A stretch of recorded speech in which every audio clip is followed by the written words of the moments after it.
O God, you are my God. Earnestly I seek you. My soul thirsts for you. My flesh faints for you, as in a dry and weary land where there is no water. So I have looked upon you in the sanctuary, beholding your power and glory. Because your steadfast love is better than life, my lips will praise you. So I will bless you as long as I live. In your name I will lift up my hands.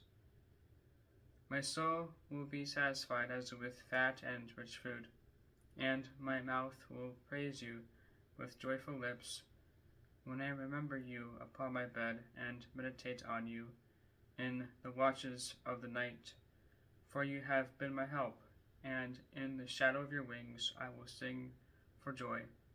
My soul clings to you, your right hand upholds me.